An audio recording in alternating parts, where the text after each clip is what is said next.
Reka nongere wikaze ukomeje gukurikirana amakuru arambuye ndetse amakuru y'ibyegeranyo kuri Favor Entertainment, aho tukugeza amakuru ariko ucicikana ku mbuga nkoranyambaga zitandukanye arimo kugenda avugwa hirya no hino ku isi. Reka nongere wikaze ukomeje gukurikirana ibiganiro byo kuri Favor Entertainment ndetse n'amakuru arambuye agezwa kuri Favor Entertainment.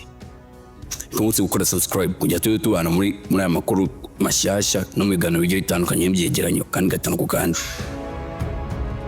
Nyir'uruganda rukora B1 Gin yatawe muri yombi. Habumugisha Jean Paul nyir'uruganda Rotis Investment Group kora inzoga zizwi nka B1 Gin yatawe muri yombi ndetse amakuru harahamya ko dosiye yamaze kugezwa mu bushinjacyaha mu gihe ugikusanya ibimenyetso ngo bubushye. Ni amakuru yamenyekanye nyuma y'iminsi bivuga ko uyu mugabo yaba yatawe muri yombi nyuma ya operation Usaramasi yabaye hagati ya tariki 15 na 17 Ukwakira 2025. Umuvugizi w'urwego rw'igihugu rw'ubugenzacyaha RIB Dr. Murangira Bitiye yemereye itangazamakuru ko Habumugisha yatawe muri yombi ndetse dosiye yamaze gushyikirizwa ubushinjacyaha. Ati nibyo kuko Habumugisha Jean Paul nyir'uruganda rukora ikinyobwa gisembuye kizwi nka B1 Gin arafunze. Dosiye ye yoherejwe mu bushinjacyaha, arakekwaho icyaha cyo gukora ibinyobwa bishobora kwica cyangwa gushigesha ubuzima bw'abantu. Dr. Murangira yavuze ko kugeza ubu Habumugisha afungiye kuri sitasiyo ya RIB ya Rusororo.